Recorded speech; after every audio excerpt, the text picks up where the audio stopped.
అప్పుడు post mortem జరిగేటప్పుడు light లాపేసి చేయరప్పుడు, లేదా శాంపిల్స్ ఆర్గన్ శాంపిల్స్ ఫారెన్సిక్ కి పంపించుకొని ఉండరు, లేదా అమ్మాయి బస్సు దిగి ఇంటికి వెళ్లే లోపల ఉండే సీసీటీవీ ఫుటేజ్ సెక్యూర్ చేస్తారు. లేదా వర్ష అనే ఒక అమ్మాయి ఫ్రెండ్ ఒక అమ్మాయి చెప్పింది, ఇద్దరు వ్యక్తులు మాట్లాడుకుంటున్నారు బయట బైక్ మీద అంటే ఆ వ్యక్తులు ఎవరైనా అడగకుండా ఉండరు. కనీసం అమ్మాయి ఇన్నర్ వేర్ దొరకలేదు లొకేషన్ లో. రాత్రంతా వర్షం పడితే అమ్మాయి ఒంటి మీద ఒక్క చుక్క నీరు లేదు. న్యాయం ఎలా జరుగుతుంది పోలీసులకు భయం లేకపోతే? This just not about Sowjanya's issue. ఓం నమ శివాయ, సమజ్దారో కా ఇషారా కాఫీ హై అని హిందీలో ఒక ఫేమస్ సేయింగ్ ఉంది. దాని అర్థం ఏంటంటే తెలివైనడికి సైకి చాలని. ఈ వీడియో నేను మాక్సిమం కవర్ చేయడానికి ట్రై చేస్తా, బట్ ఏదైనా ఒక పాయింట్ మిస్ అయినా, ఒక పేరు మిస్ అయినా ఈ మాట నేను ఎందుకన్నా మీకు అర్థమైపోతుంది. డైరెక్ట్ గా పాయింట్ లోకి వచ్చేసిన ధర్మస్థల. ఈ పేరు మన కామెంట్ సెక్షన్ లో మీరు వినే ఉంటారు, చూసే ఉంటారు. చాలా మంది టాపిక్ మీద మీరు రియాక్ట్ అవ్వాలి అని అడిగారు. నేను కూడా ఈ వీడియో చేయడానికి డిలే చేయడానికి ఒక కారణం ఉంది. It's very simple. 2003లో జస్టిస్ ఫర్ సౌజన్య ఈ హ్యాష్ ట్యాగ్ మనం చూసే ఉంటాం, వీడి పేరు మనం వినే ఉంటాం, వీడి ఫోటో మనం చూసే ఉంటాం. ఆవిడకి ఏమైందో వీడియో నేను చెప్తాను. కానీ అనన్య భట్ అనే అమ్మాయి పేరు గురించి ఎంతమంది విన్నారు? ఈవిడ 2003లో ధర్మస్థలకు వచ్చి ఆవిడ పక్కన మణిపాల్ యూనివర్సిటీలో డాక్టర్ చదువుతుంది అమ్మాయి. 2003లో అక్కడికి వచ్చి కనబడకుండా వెళ్ళిపోయిన అమ్మాయి ఇవాళకి 22వ సంవత్సరం నడుస్తుంది. ఆ అమ్మాయి ఎక్కడికి వెళ్ళిందో ఏమైందో ఇంకా తెలియదు. కానీ వాళ్ళ అమ్మగారు ఇవాళ కోర్టు ముందుకు వచ్చి నిలబడ్డారు. జర్నలిస్ట్ ఆవిడ ముందు మైక్ పెట్టి, ఎందుకమ్మా ఇన్ని సంవత్సరాలు అయిపోయింది కదా, ఇంకా ఏంటా నమ్మకం, మీకు ఏం కావాలి ఇప్పుడు అని అడిగితే ఆవిడ ఒక సమాధానం చెప్పింది. ఆవిడ 100 మందికి పైగా అమ్మాయిలు బరీ చేశారని చెప్తున్నారు కదా, అందులో మా అమ్మాయి ఉంటదేమో, ఆ DNA శాంపుల్ తో ప్రూవ్ అయితే ಅಂತ್ಯಕ್ರಿಯೆಗಳು చేయడానికి మాకు వీలుగా ఉంటుందని చెప్తున్నారు ఆవిడ. ಇವಾಗ ಆಸ್ತಿ ಬೇಕು ಅಂತ ಹೇಳಿ ಏನಾದರೂ ಸಿಕ್ಕಿದ್ರೆ ಅವಳದು ಬಾಡಿ ಆಸ್ತಿ ಸಿಕ್ಕಿದ್ರೆ ನನಗೆ ಒಂದು ಹ್ಯಾಂಡ್ ಓವರ್ ಮಾಡಿ ಅಂತ ಹೇಳ್ಕೊಂಡು ನನ್ನ DNA టెస్ట్ ಮಾಡ್ಕೊಂಡು. ఆవిడ మొహంలో ఎటువంటి దుఃఖం లేదు. 22 సంవత్సరాలు అయిపోయింది. ఒక స్టాయిక్ ఎక్స్ప్రెషన్ తో చెప్తున్నారు ఆవిడ. మనం తొందరలో ఏదో వీడియో చేసేసి ఒక మాట అటు ఇటు మాట్లాడేసి సెన్సేషనల్ గా ఏదో చెప్పేస్తే ఆవిడకి అన్యాయం చేసినట్టు కాదు అది. మనకి సౌజన్య గారు ఎంత ఇంపార్టెంటో అనన్య భట్ గారికి న్యాయం జరగడం కూడా అంతే ఇంపార్టెంట్. ఎనీవేస్, మీకు జూమ్ ఇన్ చేసి చెప్పాలంటే July 4th ఒక కంప్లైంట్ రిజిస్టర్ అయింది. ఒక వ్యక్తి పోలీసుల దగ్గరికి వెళ్ళి స్వయానా నేనే కొన్ని వందల బాడీస్ ని, ఆడపిల్లలవి, మైనర్లవి, చిన్నపిల్లలవి, స్కూల్ యూనిఫామ్ వేసుకున్న వాళ్ళవి చనిపోయిన దేహాలు నేను పూడ్చా, నేను నాకు ఎక్కడున్నాయో తెలిసి నన్ను తీసుకెళ్ళండి, ఎక్స్హ్యూమేషన్ చేద్దాం అని అడిగాడు ఆయన. ఈ ఎక్స్హ్యూమేషన్ అంటే ఏంటి అనే డౌట్ మీకు వస్తే, పోలీసులు, న్యాయ సంస్థలు వీళ్ళందరూ చూస్తుండగా ఒక మనిషిని కానీ చంపి మనం పూడ్చి పెడితే వాళ్ళ కళ్ళ ముందు ఆ ఎముకల్ని, ఆ రిమైన్స్ ని బయటికి తీసే ప్రక్రియ అది. తీసుకెళ్ళండి నేను చూపిస్తాను అడిగాడు ఆయన. ఆయన పాయింట్ ఆఫ్ వ్యూ ఒకటే. 1995 నుంచి 2014 వరకు సుమారు 20 సంవత్సరాలు మా బాసులు నాకు రకరకాల శరీరాలను ఇచ్చి వాటిని పూడ్చమన్నారు. నేను ఒక మామూలు శానిటేషన్ వర్కర్ని టెంపుల్ టౌన్ లో, ధర్మస్థలలో. ఫస్ట్ వాళ్ళ ప్రాణాలు వాళ్ళే తీసుకున్నారేమో అనుకున్నాను నేను. అక్కడ నేత్రావతి రివర్ ఉంది కదా, అందులో దూకేసి.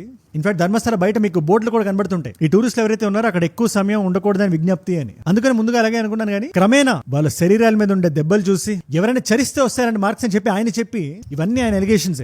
ఇన్వెస్టిగేషన్ జరిగితే గానీ మనకి నిజం బయటకు రాదు. కానీ ప్రస్తుతానికి ఇతన్ని విజిల్ బ్లోవర్ అని పిలుద్దాం. ఈ విజిల్ బ్లోవర్ ఏం చెప్తున్నాడు? ఇలా చంపి పుట్టాల్సిన వ్యక్తిలో నా ఫ్యామిలీ, నా దూర బంధువుని కూడా నేను చూశాను. టెంపుల్లో పనిచేసే అమ్మాయి ఆవిడ. తర్వాత నా కాన్షియస్ నన్ను అలౌ చేయలేదు, దీన్ని వ్యతిరేకిస్తే నిన్ను కూడా చంపేస్తామని చెప్పి బెదిరించారు, అక్కడే పూర్తి చేస్తామని. గత్యంతరం లేక సైలెంట్ గా ఉన్నాను, పారిపోయాను అక్కడి నుంచి అని చెప్పాడు ఆయన. ఇది జరిగి 11 సంవత్సరాలు అవుతుంది. నిజంగా ఆయన చెప్పినట్టు అక్కడ మాస్ బరియల్ జరిగాయా? ఒకవేళ జరిగితే ఆయన కంప్లైంట్ ఇచ్చి 20 రోజులు అయినప్పటికీ ఇంకా ఎగ్జిక్యూషన్ ప్రాసెస్ ఎందుకు జరగట్లేదు? దీని వెనకాల ఉండే లీగాలిటీ ఏంటి? సౌజన్య గారి స్టోరీ ఏంటి? ధర్మస్థల ఇష్యూ ఏంటి? నిజంగా పవర్ఫుల్ పీపుల్ అని చెప్పబడే వాళ్ళ వెనకాల అంత పవర్ ఉందా? అండ్ టెంపుల్ ఎండోమెంట్ యాక్ట్ ఏంటి? ఈ టాపిక్ మీద రకరకాల వీడియోలు నేను చూశాను, రకరకాల ఆర్టికల్స్ నేను చదివాను. ఎవరు ఒక ఇంపార్టెంట్ పాయింట్ పట్టుకోలేదు. రిలీజియస్ ఎండోమెంట్ యాక్ట్ కి సంబంధించి అది కొంచెం సెన్సిటివ్ అయినప్పటికీ ఈ వీడియోలో నేను డిస్కస్ చేద్దాం అనుకుంటున్నాను. అందుకే కొద్దిగా టైం తీసుకున్నాం అందుకు మాత్రమే. అండ్ ఈ ఇష్యూకి సంబంధించి ఏ కొత్త అప్డేట్ వచ్చినా లేటెస్ట్ గా రాకపోవచ్చు, కానీ నిజాయితీగా మాత్రం నా సైడ్ నుంచి ఒక వీడియో వస్తుంది. ఆ వీడియోని మీరు మిస్ అవ్వకుండా చూడాలనుకుంటే కింద కనబడే సబ్స్క్రైబ్ బటన్ నొక్కి పెట్టేసుకోండి అంతే. ఎనీవేస్, ఈ కాంటెక్స్ట్ మొత్తం మీకు అర్థం కావాలంటే దీని వెనకాల ఉండే లీగాలిటీ ఏంటో మీకు తెలియాలి. కొంచెం క్రొనాలజీ మీకు చెప్తే జాగ్రత్తగా వినండి. ధర్మస్థలలో జరుగుతున్న ఈ హత్యల గురించి కానీ, సౌజన్య గారనే ఒక 17 సంవత్సరాల అమ్మాయి గురించి కానీ గత 10-15 సంవత్సరాలుగా సబ్ కల్చర్ డిస్కోర్స్ లో ఉంది. ఇక్కడ నేను సబ్ కల్చర్ అని ఎందుకన్నానంటే, మెయిన్ స్ట్రీమ్ మీడియా ఏది, ఇంక్లూడింగ్ కన్నడ మీడియా, దీని మీద చాలా సైలెంట్ గా ఉంది. బట్ ఇప్పుడు ఆ విజిల్ బ్లోవర్ ముందుకు వచ్చి మాట్లాడాడు కాబట్టి నాకు ఇక్కడ చాలా ఇంపార్టెంట్ ప్యాటర్న్ ఒకటి కనబడింది. దీని గురించి ధనంజయ్ గారు అని చెప్పి ఆయన ఒక అడ్వకేట్, ఆయన సుప్రీంకోర్టు, ఆయన విజిల్ బ్లోవర్ కూడా ఆయనే లాయర్. ఆయన ఒక చాలా ఇంట్రెస్టింగ్ ఎగ్జాంపుల్ చెప్పాడు. ఆయన పలానా వ్యక్తి ఒక గోల్డ్ వాచ్ కొట్టేసి జేబులో పెట్టుకొని పోలీసుల దగ్గరికి వెళ్ళి, ఈ వాచ్ నా జేబులో ఉంది, నేను కొట్టేశాను, తప్పు చేశానని నాకు అర్థమైంది, లొంగిపోదాం అనుకుంటున్నాను అంటే ఫస్ట్ క్వశ్చన్ పోలీసు నుంచి ఏం రావాలి? ఇన్ఫాక్ట్ మన లా మనకి ఏం చెప్తుంది? కామన్ సెన్స్ ఏం అడిగితే చేయాలనే కదా. I have stolen a gold watch. I put that gold watch in my pocket. It's right here there with, and then he says that to you. What would you do? The law corresponds to common sense. ముందుగా మనం ఏమంటాం? ఒక witness ని ముందు పెట్టి ఒక వ్యక్తి చూస్తుండగా ఆ వాచ్ నా జేబు నుంచి బయటికి తీయని చెప్తాం. నంబర్ 1. నంబర్ 2, ఎటువంటి డిలే లేకుండా మనం చూసుకుంటాం. ఎందుకంటే ఈ గ్యాప్ లో ఏదైనా జరగచ్చు. ఏదైనా వ్యక్తి ఇంకో వైపు చూస్తున్నప్పుడు ఆ జేబులో ఉండే వాచ్ తీసి ఈ కానిస్టేబుల్ జేబులో పెట్టేయచ్చు, లేదా స్టేషన్ లో ఉండే గాంధీ గారి ఫోటో వెనకాల దాచేయచ్చు, లేదా ఎస్ఐ గారి టోపీలో పెట్టచ్చు, ఏదైనా జరగచ్చు. సో ఫస్ట్ మనం ఇమ్మీడియట్ గా దాన్ని బయటికి తీయాలని చూడాలి. అందుకని ఏ పోలీస్ వ్యక్తి అయినా వెంటనే వాచ్ ని బయటికి తీసేద్దాం చూస్తాడు. సరే, ఈ విజిల్ బ్లోవర్ ఎగ్జాంపుల్ మనం తీసుకుందాం. ఆయన చెప్పినట్టు ఆయన వాచ్ కొట్టుకొచ్చేసి జేబులో పెట్టేసి పలానా వ్యక్తి నన్ను కొట్టేయమన్నాడు, నేను కొట్టేశాను, ఆ వాచ్ గురించి బయట చెప్తే నన్ను చంపేస్తాను బెదిరించారు కాబట్టి ఇన్ని సంవత్సరాలు నేను చెప్పలేదు, కాకపోతే ఇంకా వాచ్ నా జేబులోనే ఉంది, నాకు చాలా గిల్ట్ ఉంది లోపల, ఆ గిల్ట్ వల్ల ఈ నిజాన్ని నేను లోపల దాచుకోలేకపోతున్నాను కాబట్టి మీరు ఈ వాచ్ ని ఎక్స్హ్యూమేట్ చేయండి అని అడిగితే కూడా వెంటనే చేయాలి. కాకపోతే జూలై 4th మనకి విజిల్ బ్లోవర్ కంప్లైంట్ ఇచ్చాడు. జూలై 11th వరకు ఎటువంటి యాక్షన్ తీసుకోలేదు. 11th రోజున దక్షిణ కన్నడ ఏదైతే ధర్మస్థల టెంపుల్ టౌన్ ఏరియా అదంతా ఉందో, బేతంగడి అంటారు, అది ఆ ఊరి పేరు. అది ఈ బేతంగడి పోలీస్ స్టేషన్ పట్టుకెళ్తుండగా ఆయన చేతిలో ఒక HP బ్యాగ్ ఉంది. ఆ బ్యాగ్ లో పుస్తకాలు, ల్యాప్టాప్లు కాదు, స్కెలిటల్ హెడ్ ఉంది అందులో. అంటే మినిమం ప్రూఫ్ కూడా తీసుకొచ్చాడు ఆయన. అయినప్పటికీ జూలై 11th నుంచి 16th వరకు ఎటువంటి చెకింగ్ చేయలేదు. ఇన్ఫాక్ట్ 16th రోజున ఈ లాయర్ ని పట్టుకొని, ధనంజయ్ గారిని పట్టుకొని ఆ విజిల్ బ్లోవర్ వెళ్ళి ఒక దగ్గర కూర్చున్నాడు కార్ వేసుకొని. ఎక్కడ? ఎలిజెడ్ బరియల్ సైట్ పక్కన. పోలీస్ అరుణ్ గారికి కాల్ చేశాడు, వాళ్ళు అక్కడికి రాలేదు, వీళ్ళు వెళ్ళిపోయారు. కానీ తర్వాత SP అరుణ్ గారి నుంచి స్టేట్మెంట్ బయటకు వచ్చింది, ఎక్స్హ్యూమేట్ చేసి చేయగానే, అంటే ఆ రిమైన్స్ బయటికి తీయగానే వీళ్ళు పారిపోదాం అనుకుంటున్నారు అని. ఇక్కడ కూడా ధనంజయ్ గారు ఒక ఇంట్రెస్టింగ్ స్టేట్మెంట్ చేశారు. ఫస్ట్ ఆఫ్ ఆల్ ఆయన ఒకటే మాట్లాడినారు, ఫస్ట్ ఆఫ్ ఆల్ ఇది జరిగి 11 సంవత్సరాలు జరిగింది. ఏదైతే విజిల్ బ్లోవర్ ని లాస్ట్ బరీ చేసిన ఆ అమ్మాయి ఎవరైతే ఉన్నారో అని చెప్పి, అండ్ ఒక మనిషి మాక్సిమం ఎంత విడుతుంటారు? ఆడపిల్ల ఒక 2 అడుగులు విడుతుంటారు, ఒక 5-6 అడుగులు హైట్ ఉంటారు, ప్లస్ ఎటువంటి మార్కింగ్స్ లేవు అక్కడ. అలాంటి కేసులో ఆయన ఫెయిల్ అవడానికి ఛాన్స్ 99% ఉంటుంది. అయినప్పటికీ పోలీసులు భయపడుతున్నారంటే, జంకుతున్నారంటే, ఒక అడుగు వెనక్కి వేస్తున్నారంటే దాని అర్థం ఏంటి? ఆయనకి దొరుకుతుందనే కదా, ఆయన చెప్తున్న దాంట్లో నిజం ఉందనే కదా అని. ఇప్పుడు మనం ఒక స్టెప్ బ్యాక్ తీసుకుందాం. మనం ఒక సెక్ట్ ఆఫ్ పీపుల్ కానీ, కన్నడ మెయిన్ స్ట్రీమ్ మీడియా కానీ ఏముంటుంది ఇక్కడ? లా కానీ, లీగాలిటీ కానీ అలా ఒప్పుకోదు కదా పోలీసులు వెంటనే తీసుకెళ్లి తవ్విచ్చేయడానికి అని చెప్పి అంటున్నారు. కానీ మనం ఇక్కడ కోడ్ ఆఫ్ క్రిమినల్ ప్రొసీజర్ మనం బయటికి తీద్దాం. CRPC అంటారు దాన్ని. ఇలాంటి కేసులో ఒక చావు ఇన్వాల్వ్ అయ్యండి. ఈ కేసులో అయితే కొన్ని 100 చావులని చెప్తున్నాడు ఈయన. వెళ్ళి నాకు పలానా లొకేషన్ తెలుసు అని పోలీసులకు చెప్తే ఎటువంటి కోర్టు ఇంటర్వెన్షన్ లేకుండా వెంటనే ఆ లొకేషన్కి వెళ్ళి దాన్ని బయటికి తీయాలి. ఇదే ఆ వాచ్ ఎగ్జాంపుల్లో నేను చెప్పింది కూడా అదే. ఇన్ఫాక్ట్ దానికి ఒక సెక్షన్ కూడా ఉంది, 156 CRPC. దాన్ని ఇప్పుడు భారతీయ న్యాయ సన్నిధిలో 175గా మార్చారు దాన్ని. సో పోలీసులు దాన్ని ఎలిజిడ్లీ పక్కన పెట్టి ఈయన దగ్గరికి వెళ్లకుండా, బరియల్ సైట్ లోకి వెళ్లి దాన్ని తవ్వకుండా ఈయన మెజిస్ట్రేట్ ముందు నిలబెట్టారు. ఏ సెక్షన్ ప్రకారం? అదే CRPCలో 164 అని ఇంకో సెక్షన్ ఉంది. విట్నెస్ కు ప్రొటెక్షన్ ఉండాలని, అనవసరంగా స్పీడ్ చేసేసి విట్నెస్ కి ఎటువంటి ప్రాణాపాయం ఉండకుండా ఈ సెక్షన్ పెట్టారు మిడ్ ఇన్వెస్టిగేషన్ లో. ఇది కానీ ఈ సెక్షన్ 164 ఏదైతే ఉందో మెజిస్ట్రేట్ ముందు పెట్టాలని, ఆ సెక్షన్ ని ఫాస్ట్ ట్రాక్ చేసి ముందు ఇతని మెజిస్ట్రేట్ దగ్గర పట్టుకెళ్లారు. అక్కడ జరగాల్సిన డిస్కషన్ జరిగింది. ఇతనికి విట్నెస్ ప్రొటెక్షన్ యాక్ట్ కింద ప్రొటెక్షన్ ఇచ్చారు ఇతనికి. కానీ కంప్లైంట్ ఇచ్చి నాకు తెలిసి ఇవాటికి 20 రోజులు అవుతుంది, ఇంకా ఎగ్జిక్యూషన్ జరగలేదు. ఆయన చెప్పింది నిజమో కాదో మనకి తెలియదు. సుజాత భట్ గారు లాంటి వాళ్ళు వెయిట్ చేస్తున్నారు. ఆ వ్యక్తి వచ్చి చెప్పాడు కదా నేనే పూడ్చిపెట్టానని, అందులో నా కూతురు ఉందా లేదా అని అడుగుతున్నారు ఆవిడ. అగైన్ ఇవి ఎలిగేషన్సే కదా, దీంట్లో ఎంతవరకు నిజం ఉంటుంది అనే డౌట్ మీకు వస్తే ఒక్కసారి సౌజన్య కేసు మనం చూడాలి. మీరు ఆల్రెడీ వినేసి ఉంటారు కాబట్టి నేను చాలా క్లుప్తంగా చెప్పేస్తాను, మ్యాటర్ మొత్తం కన్వే చేస్తాను. ఇది October 9, 2012 మాట. ఇది సెకండ్ PU చదువుతుంది అమ్మాయి. మనం ఏదైతే ఇంటర్మీడియట్ అంటామో వాళ్ళు ఇక్కడ కర్ణాటకలో PU అంటారు దాన్ని. 17 సంవత్సరాల అమ్మాయికి కాలేజ్ అయిపోయింది 3:30కి. బస్ దిగి ఇంటికి వచ్చే దారిలో ఒక బంధువు ఒక వ్యక్తి కలిశారు, మాట్లాడారు. అమ్మాయి ఫ్రెండ్ కూడా చూసింది. కాకపోతే అమ్మాయి ఇంటికి రీచ్ అవ్వలేదు.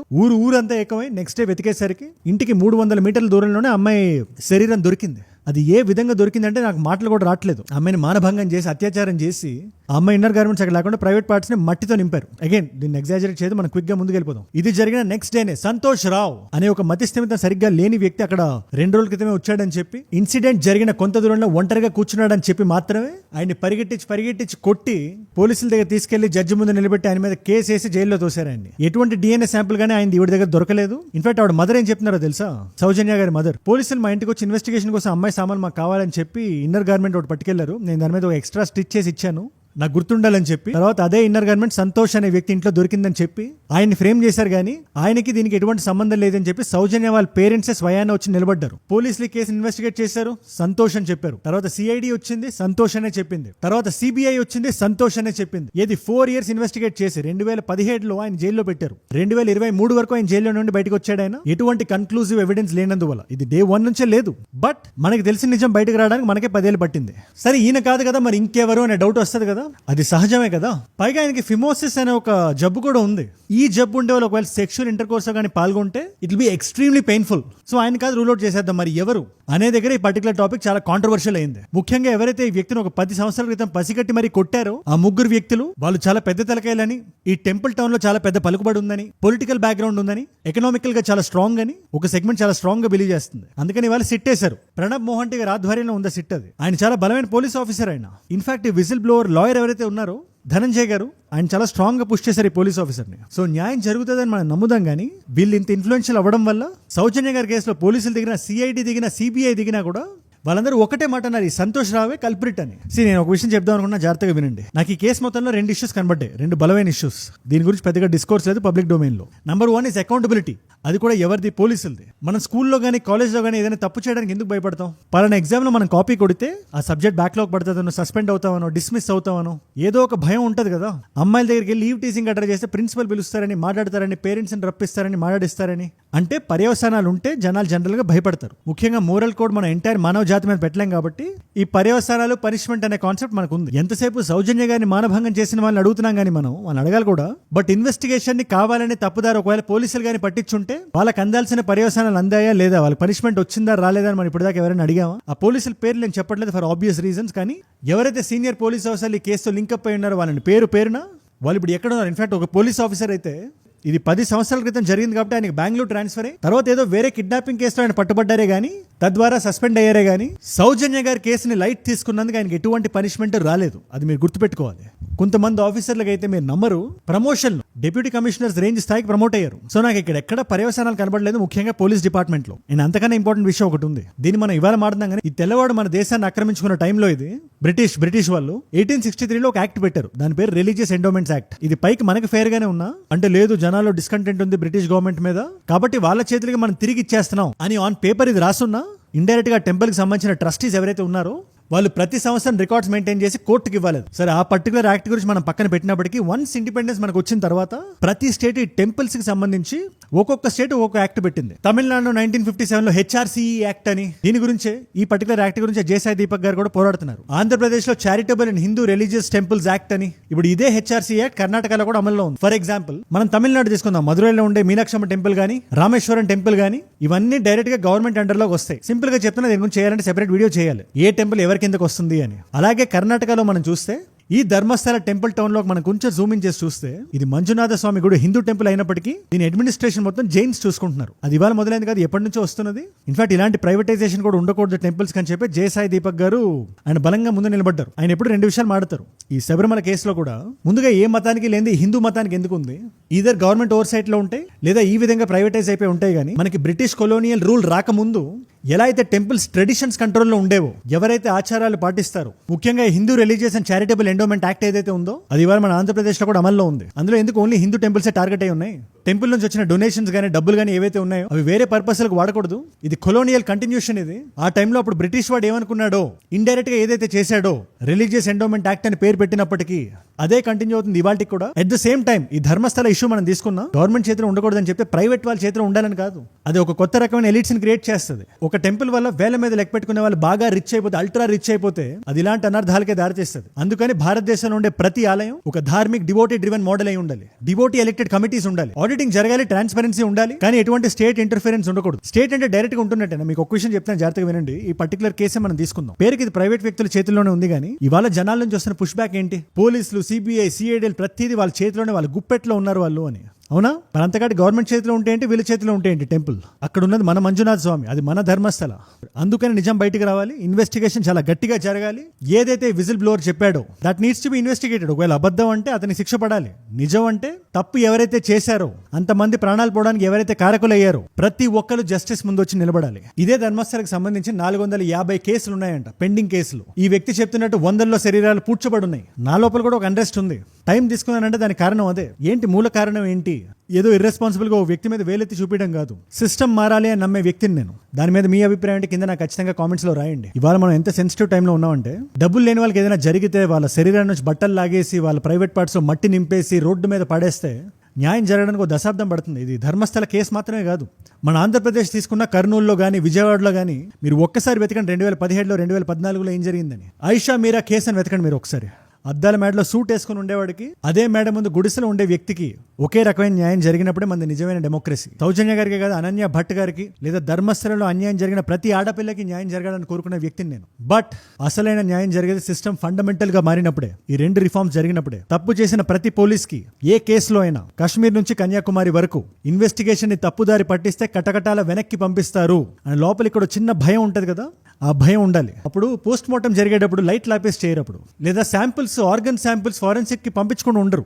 లేదా అమ్మాయి బస్సు దిగి ఇంటికి వెళ్ళే లోపల ఉండే సీసీటీవీ ఫుటేజ్ సెక్యూర్ చేస్తారు. లేదా వర్ష అనే ఒక అమ్మాయి ఫ్రెండ్ ఒక అమ్మాయి చెప్పింది, ఇద్దరు వ్యక్తులు మాట్లాడుకుంటున్నారు బయట బైక్ మీద, అంటే ఆ వ్యక్తులు ఎవరైనా అడగకుండా ఉండరు. కనీసం అమ్మాయి ఇన్నర్ వేర్ దొరకలేదు లొకేషన్ లో. రాత్రంతా వర్షం పడితే అమ్మాయి ఒంటి మీద ఒక్క చుక్క నీరు లేదు. న్యాయం ఎలా జరుగుతుంది పోలీసులకు భయం లేకపోతే? This just not about Sowjanya's issue. At the same time మన టెంపుల్స్, మన దేవాలయాలు, మన దేవుళ్ళు ఉండే స్థలాలు, ఫండమెంటల్ గా దీన్ని ఎవరు నడుపుతున్నారో అక్కడ చేంజ్లు జరగాలి. ధర్మాన్ని నమ్ముకున్న వాడు నిలబడాలి. అక్కడ ట్రాన్స్పరెంట్ కమిటీస్ ఉండాలి, దాంట్లో డివోటీస్ భాగమై ఉండాలి. హిందూస్ కాదు, ప్రాక్టీసింగ్ హిందూస్ ఎన్నుకోవాలి. నా వరకు నన్ను అడిగితే దీని సొల్యూషన్ అదే. అగైన్ దీని మీద ఏమంటారు నాకు కింద కామెంట్స్ లో రాయండి. అండ్ దీని మీద ఎటువంటి కొత్త అప్డేట్ వచ్చినా అగైన్ ఫాస్ట్ గా చేయకపోవచ్చు, ఫాస్ట్ గా చేయను కూడా. టెంపుల్స్ గురించి, టెంపుల్ టౌన్స్ గురించి మాట్లాడాల్సి వస్తే ఒళ్ళు దగ్గర పెట్టుకుని మాడతా, భయం భక్తులతోనే మాట్లాడతా. మనందరం కలిసి పెరగాలి, కలిసి ఎదగాలి. Let us all grow together, let us all rise together. Rise above ignorance, rise above arrogance, rise above hate. చూడంటే మనం. జై హింద్, జై భారత్, జై ఆంజనేయ, ఓం నమః శివాయ.